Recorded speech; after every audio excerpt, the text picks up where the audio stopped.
Hello and अस्सलाम वालेकुम to everyone, welcome back to on my YouTube channel. Guys, कैसे हो आप सब। हमने पढ़ा एलसीएम और उसके बाद हमने पहले पढ़ा एलसीएम, उसके बाद पढ़ा एचसीएफ और उसके बाद मैंने आपको को प्राइम नंबर्स का एलसीएम एंड एचसीएफ निकालना भी बताया कि किस तरीके से HCF is always 1 and LCM is always product of numbers.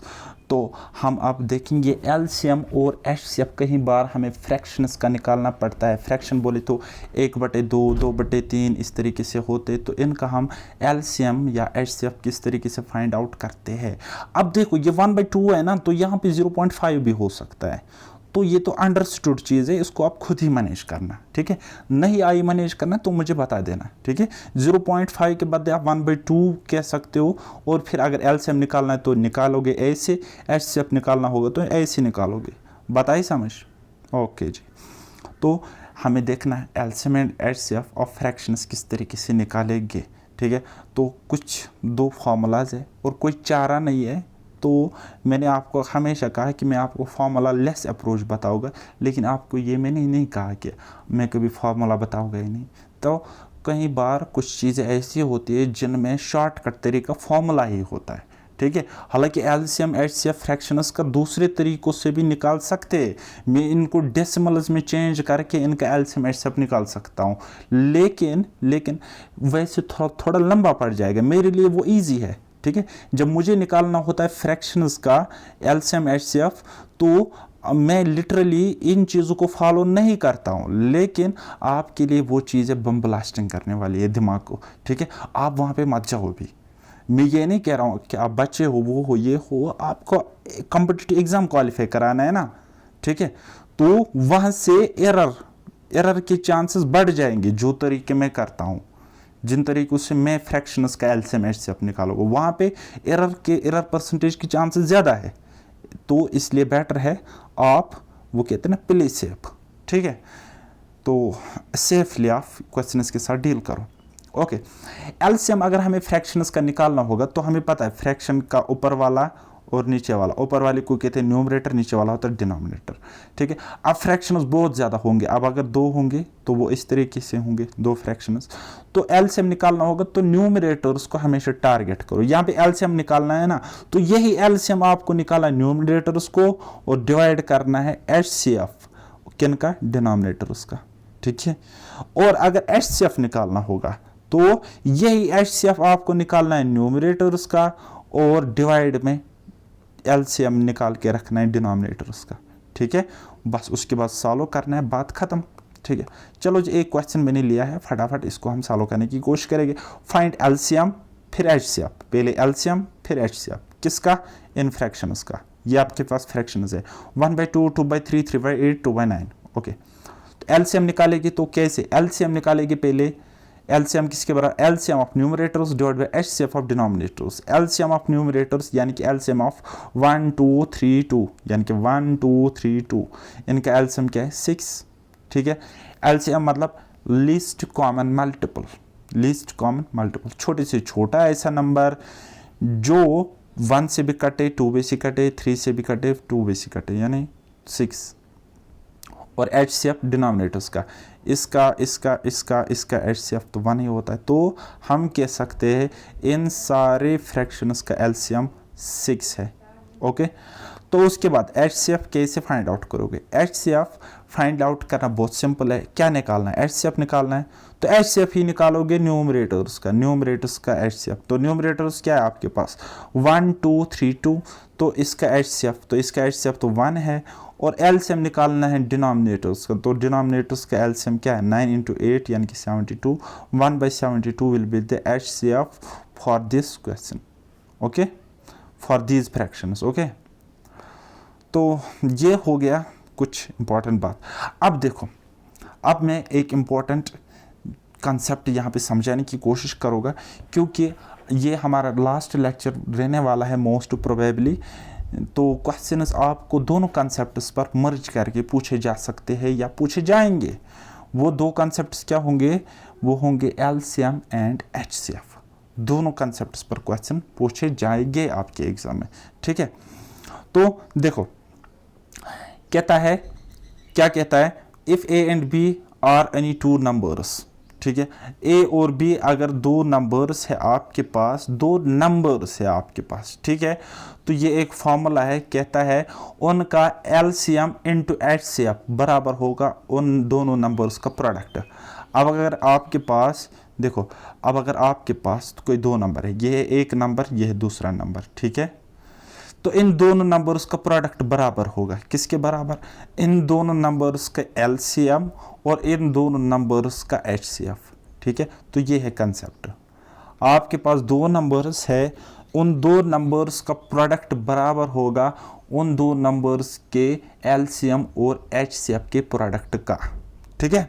तो ये है कंसेप्ट, समझो, देखो और छोड़ो, ओके, और आगे दौड़ो पीछे छोड़ो।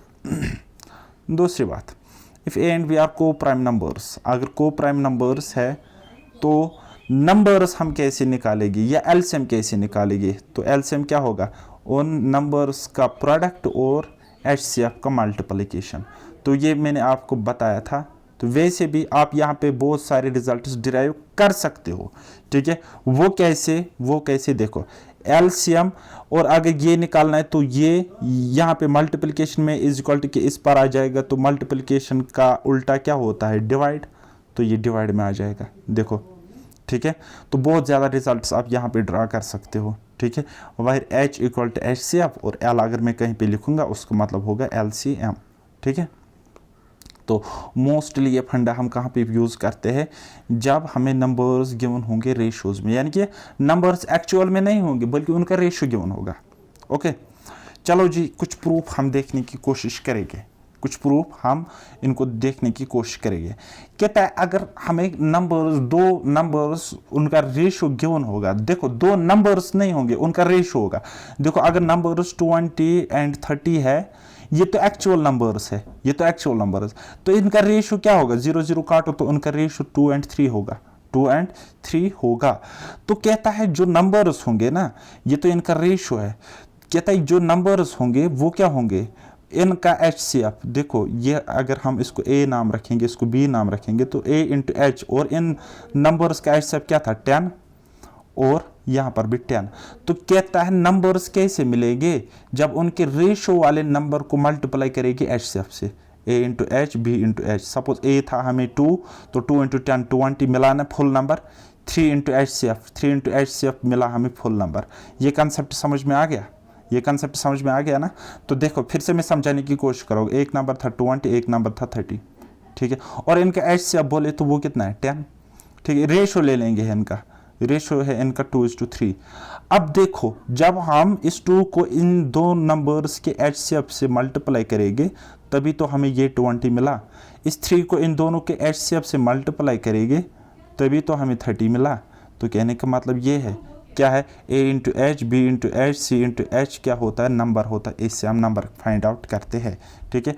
वायर ए और बी क्या होनी चाहिए, को प्राइम होनी चाहिए। अब मैंने 20:30 मैंने लिया था, ये प्राइम, ये ना को प्राइम है ना प्राइम है, ठीक है, लेकिन जब मैंने इनका रेशो लिया तो मुझे मिला 2:3। 2:3 में कुछ भी कॉमन नहीं है 1 के अलावा, तो ये को प्राइम हो गए ना आपस में, ठीक है।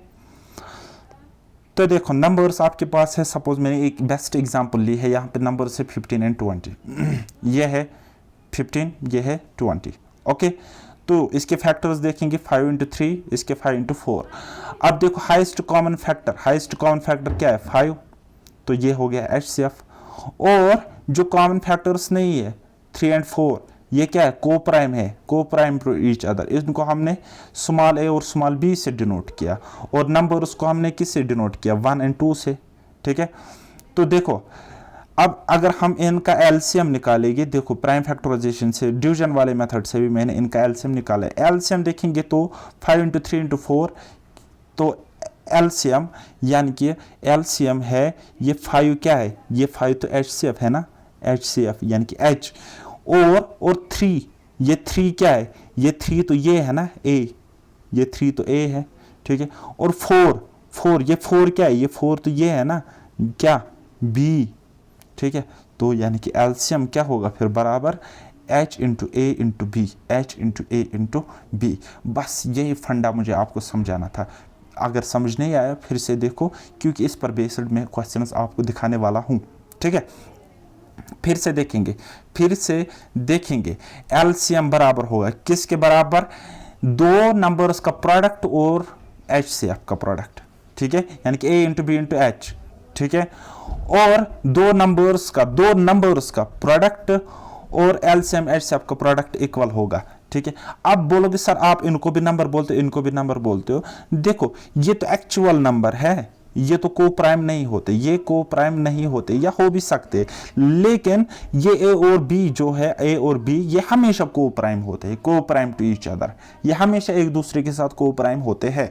समझ आ रही है मेरी बात? चलो क्वेश्चन को हम देखेंगे, उसके बाद आपको फर्दर समझ आ जाएगा।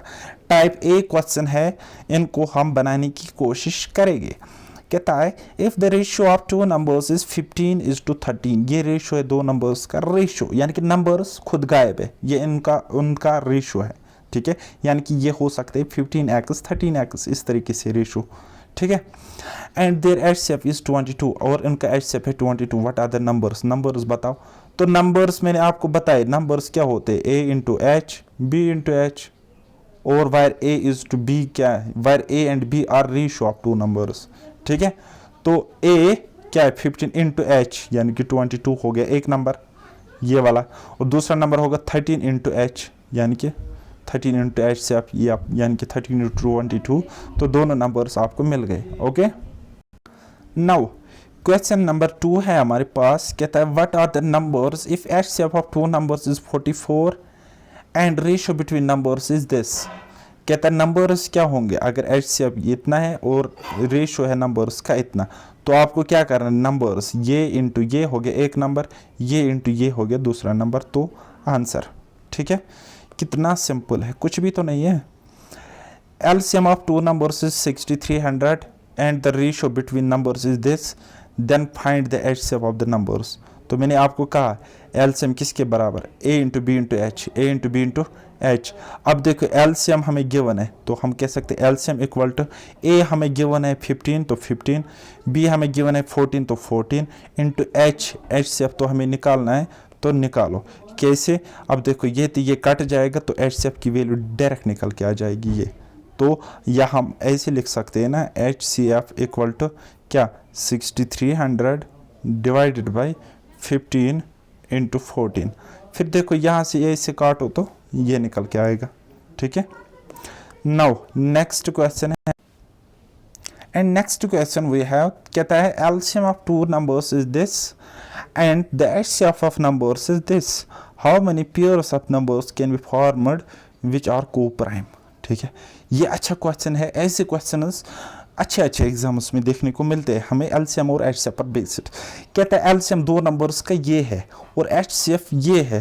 कहता है how many pairs of numbers, तो कैसे कितने पेयर्स ऑफ नंबर्स बन सकते हैं जो को प्राइम हो गए एक दूसरे के साथ। तो देखो समझने की कोशिश करो, मैंने आपको कंसेप्ट बोला LCM equal to A into B into HCF, ठीक है ना।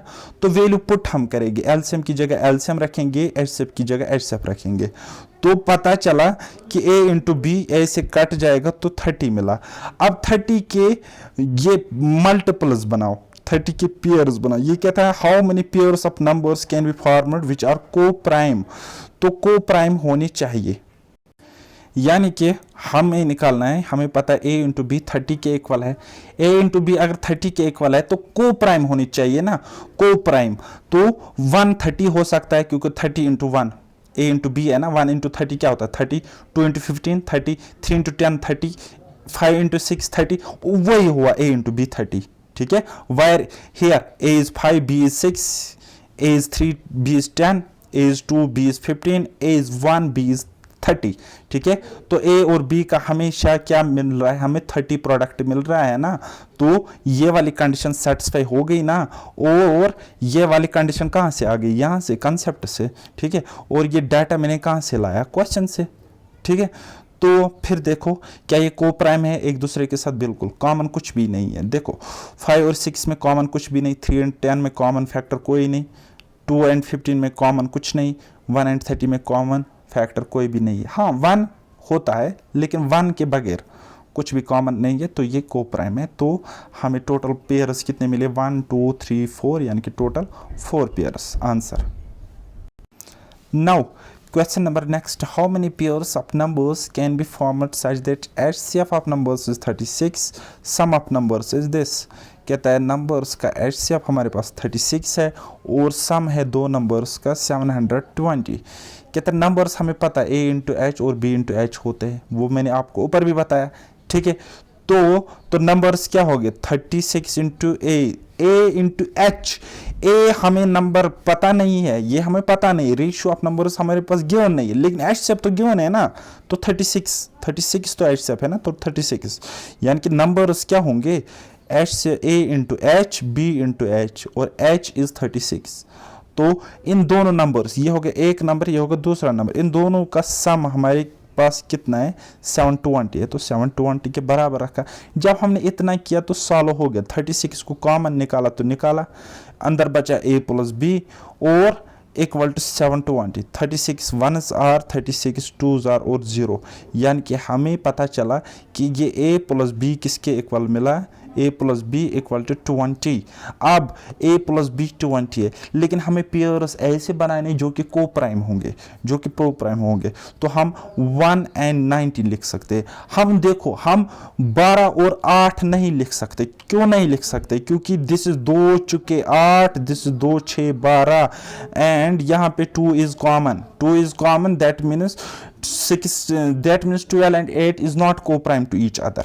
तो हमें को प्राइम लेने हैं ना, तो को प्राइम ऐसे पेयर्स लेने जिनका सम 20 होगा, सो 1 and 19, 3 and 17, 7 and 13 and 9 and 11, तो total number of pairs are 4, so answer should be 4 pairs. Okay, now question number next, ये आप इसी तरीके से सेम प्रोसीजर फॉलो होता है तो बनाओ ये वाला question. Okay, now question number next, इन दोनों प्रोसीजर, ऊपर वाला पहला वाला, ठीक है, पेयर्स, फिर दूसरा वाला प्रोसीजर, जो दो लास्ट के दो क्वेश्चंस मैंने दिखाए वो वाला तरीका, दोनों कंसेप्ट्स को, दोनों यानी कि पहले में मल्टीप्लिकेशन पेयर्स बनाने थे ये वाले, दूसरे में हमें सम के पेयर्स बनाने थे ये वाले, लेकिन को प्राइम थे, ठीक है, ये भी को प्राइम, ये भी को प्राइम, तो फिर आप ये क्वेश्चन बना लोगे। आई होप कि आपसे हो जाना चाहिए, अगर नहीं होता है तो फिर आपका वो वेस्ट है समझना, ठीक है। अब इम्पॉर्टेंट टाइप आता है, ऐसे क्वेश्चंस आपको रेलवे एनटीपीसी वाले एग्ज़ाम में देखने को ज़्यादा मिलेंगे, और जो कि जेंट के बैंक का एग्ज़ाम हुआ था वहाँ पे, और जो हाल में ही क्लास 4th का JKSSB एग्ज़ाम हुआ था और बाकी एग्ज़ाम्स हुए थे, तो वहाँ पे एलसीएम एचसीएफ से ऐसे क्वेश्चंस आए थे, ठीक है। तो इनको हम तो देखो इस कंसेप्ट पर सिर्फ 2 ही क्वेश्चन मैं आपको सिखाऊंगा, बाद में जो क्वेश्चंस होंगे वो आपसे होने चाहिए, ठीक है। चलो जी, एलसीएम ऑफ 2 नंबर्स इज 864। कहता है 2 नंबर्स का एलसीएम है 864 और उन 2 नंबर्स का एचसीएफ है 144। कहता है अगर एक नंबर है 288 तो दूसरा नंबर बताओ क्या है, ठीक है। तो मैंने आपको एक कंसेप्ट बताया था, product of 2 numbers is always equal to the product of their LCM and HCF. तो 2 नंबर्स का प्रोडक्ट जो है वो बराबर होगा उनके एलसीएम और एचसीएफ के प्रोडक्ट के बराबर, ठीक है। मुझे इसको ट्रांसलेट करना भी नहीं आता कैसे बोलते हैं, लेकिन आप समझ सकते हो, ठीक है। तो ये क्या है, first number this is, second number this is, LCM of 2 number this is, HCF of 2 numbers. Okay, तो बस वैल्यूज पुट करेंगे। फर्स्ट नंबर हमारे पास गिवन है 288 तो लिखा, सेकंड नंबर हमें निकालना है तो ऐसे ही लिखेंगे। तो एलसीएम हमारे पास 864 तो लिखा, और एचसीएफ है हमारे पास 144 तो लिखा। तो बाद में आपको पता है इसका क्या होता है, ऐसे कट जाएगा तो आंसर निकल के आएगा है सेकंड नंबर। तो आप ऐसे भी कर सकते हो, क्या कर सकते हो आप, हालांकि क्वेश्चन में देखते ही कर सकते थे कैसे, इसको यहाँ पे काटना था और इसके साथ काटना था, जो निकलेगा बस आंसर, ठीक है। लेकिन देखो आपको ट्रेडिशनल वे में करना है, तो कैसे 864 इंटू 144 डिवाइडेड बाई करोगे इस 288 से, तो काटोगे जो निकलेगा 432, वही आंसर होगा, बात ख़त्म, ठीक है। नेक्स्ट क्वेश्चन ऐसे ही है, सिंपल सा क्वेश्चन है क्या, अच्छा आपको अगर एलसीएम और एचसीएफ गिवन होगा, दो में से एक नंबर गिवन होगा, तो आप नंबर निकाल सकते हो। यानी कि ये आपके पास कितनी चीज़ें हैं, देखो एक नंबर दो नंबर होगी, दो चीज़ें, एलसीएम और एचसीएफ कितने होगी, चार चीज़ें, चार आइटम्स है ना आपके पास, सॉरी आइटम्स नहीं बोलना चाहिए था, लेकिन ओके चार है आपके पास, वट, ठीक है, एक दो तीन चार, चार आइटम है आपके पास, ठीक है। चार में से अगर कोई भी तीन आइटम आपको गिवन है ना, कोई भी तीन चीज़ें आपको गिवन है, तो वो एक गुमशुदा चीज़ आप आराम से निकाल सकते हो, फाइंड आउट कर सकते हो। आई मेरी बात समझ। आपके पास अगर दो नंबर्स का प्रोडक्ट और एलसीएम गिवन है तो आप एचसीएफ निकाल सकते हो। आपके पास अगर दो नंबर्स का प्रोडक्ट और एचसीएफ गिवन है तो आप एलसीएम भी निकाल सकते हो। आपके पास अगर ये दो नंबर्स गिवन है और एक नंबर यहाँ पे गिवन है तो आप ये निकाल सकते हो। आपके पास अगर ये दो गिवन है, ये गिवन है, तो आप ये निकाल सकते हो। यानी कि कहने का मतलब ये है, चार आइटम में से तीन आइटम आपको गिवन है तो चौथा आइटम आप निकाल सकते हो, ठीक है, चाहे वो कुछ भी हो, एलसीएम हो, एचसीएफ हो, फर्स्ट नंबर हो, सेकंड नंबर हो, ओके। अच्छा, तीन केसेस वाले नंबर में भी ऐसा ही थोड़ा फंडा होता है, नहीं होता है, ठीक है। आप ये वाला फंडा याद रखना, आप ऐसी ही क्वेश्चंस आपको हमेशा एग्जाम में देखने को मिलेगी एलसीएम और एचसीएफ पर बेस्ड, ठीक है। अच्छा, कई बार कुछ एग्जाम्स में ऐसे क्वेश्चन, जब आपकी किस्मत बहुत ज़्यादा ख़राब होगी तब आपको उस दिन ऐसे क्वेश्चंस देखने को मिलेंगे पेपर में। तो ये क्वेश्चंस ऐसे हैं जो कि बेस्ड है, प्योरली बेस्ड है एलसीएम और एचसीएफ पर। यानी कि इन क्वेश्चंस में आपको एलसीएम भी निकालना पड़ता है और एचसीएफ भी निकालना पड़ता है। क्वेश्चन को समझने की कोशिश करेंगे। कहता है, a gardener has 44 apple trees, 44 apple trees है, 66 बनाना ट्रीज है एंड 110 मैंगो ट्रीज है, ठीक है। और वो क्या चाहता है, वो चाहता है वो उन पौधों को, उन प्लांट्स को कुछ इस तरीके से लगाए, कुछ इस तरीके से ज़मीन में प्लांट करेंगे कि हर एक रो में रो कैसे होते हैं, ऐसे, ठीक है, ऐसे रोज होते हैं ना, कि हर एक रो में क्या एक ही टाइप के प्लांट्स आए, एक ही टाइप के प्लांट्स आए और इक्वल नंबर ऑफ प्लांट्स, यानी कि एक ही टाइप, यानी कि इस रो में मैंगो, इस रो में एप्पल है तो एप्पल के ही, इस रो में ऑरेंज है तो ऑरेंज है ही, इसमें अगर इस रो में बनाना है तो बनाना ही होनी चाहिए, लेकिन इक्वल नंबर भी होने चाहिए, हर एक रो में इक्वल नंबर ऑफ प्लांट्स भी होने चाहिए। फाइंड मिनिमम नंबर ऑफ रोज, तो कहता है फिर उसको कितने रोज लगाने की ज़रूरत पड़ेगी, ठीक है। तो कुछ बेसिक सा समझने की कोशिश करो। पहला हमें कंडीशन क्या है, इक्वल नंबर, ठीक है, इक्वल नंबर ऑफ प्लांट्स इसको लगाने, इक्वल नंबर ऑफ प्लांट्स लगाने इन ईच रो, ठीक है। और दूसरी कंडीशन क्या है, one type tree in one row, एक रो में एक ही किस्म के ट्री होने चाहिए, एक रो में एक ही टाइप के ट्रीज होनी चाहिए। ऐसा नहीं चलेगा कि आपने यहाँ बनाना लगाया फिर मैंगो लगाया इस रो में, नहीं, वो नहीं चलेगा। अच्छा, आपको मिनिमम नंबर ऑफ रोज तब मिलेगी जब आप हर एक रो में मैक्सिमम ट्रीज लगाओगे। अब देखो, आपके पास अगर 10 ट्रीज है, ठीक है, तो आप इसको दो रोज में 5-5 लगा सकते हो, 5-5 लगा सकते हो, लेकिन आप इस 10 ट्रीज को एक ही रो में लगा सकते हो। कब? जब आप 10 के 10 इसी एक रो में लगाओगे, प्लांट करोगे इसी रो में, तो वही हुआ। अब आपको वही समझ आ गया कि रोज मिनिमम, रोज कम तब जाएंगी जब हम ट्रीज मैक्सिमम लगाएंगे इन ईच रो, ठीक है। तो समझने की कोशिश करो। 44 एप्पल ट्रीज है, 66 बनाना ट्रीज है, 10 मैंगो ट्रीज है। तो अगर हम एचसीएफ की बात करेंगे, तो एचसीएफ क्यों लगाना है, क्योंकि हमें इक्वल नंबर ऑफ ट्रीज चाहिए, हमें इक्वल नंबर ऑफ ट्रीज चाहिए इन ईच रो।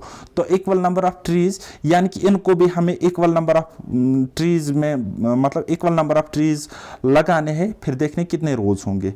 इसको भी हम equal number of trees each row में चाहिए, इसके भी हमें equal number of trees each row में चाहिए, ठीक है। तो हम इक्वल, यानी कि इक्वल है ना, कॉमन है ना, इक्वल मीन्स कॉमन, जो कॉमन यहाँ तो एचसीएफ निकालेंगे, ठीक है।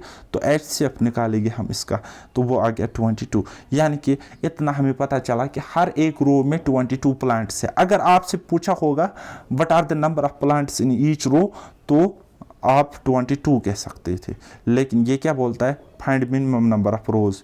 मिनिमम नंबर ऑफ रोज़ यानी कि मैक्सिमम नंबर ऑफ ट्रीज़ हम कितने लगा सकते हैं, 22।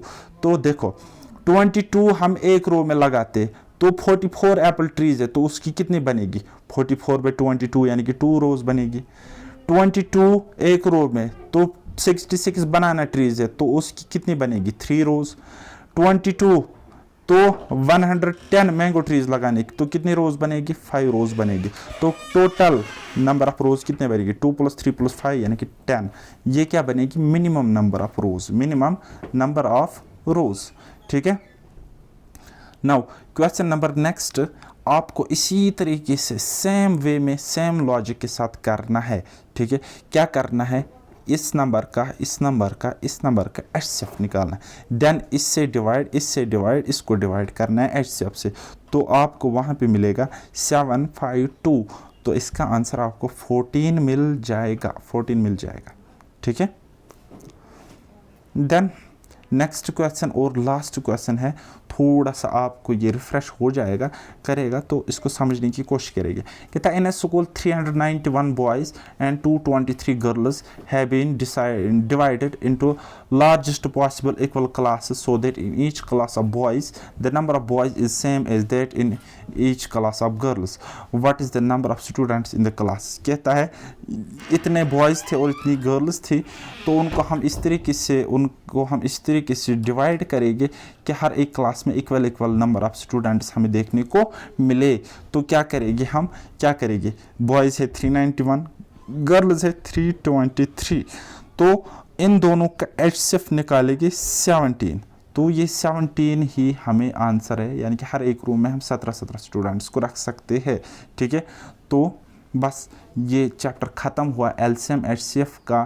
तो मुझे इस थर्ड लेक्चर को मतलब यहाँ पे रिकॉर्ड करने में बहुत ज़्यादा दिक्कत हुई, प्रॉब्लम हुई, क्योंकि डिस्टर्बेंस बहुत ज़्यादा थी। तो अगर कहीं पे समझ में नहीं आया होगा तो मुझसे बता देना, तो मैं आपको वो फिर से रिपीट करूँगा। सो मिलते हैं नेक्स्ट किसी चैप्टर में, नेक्स्ट किसी लेक्चर में। Next lecture most probably time and work होगा, या टाइम स्पीड एंड डिस्टेंस भी हो सकता है, आई डोंट नो कौन हो सकता है। तो अब हम उसी लेक्चर में मिलेंगे, तब तक के लिए बाय बाय, टेक केयर, अल्लाह हाफिज़ और मेहनत करते रहिए।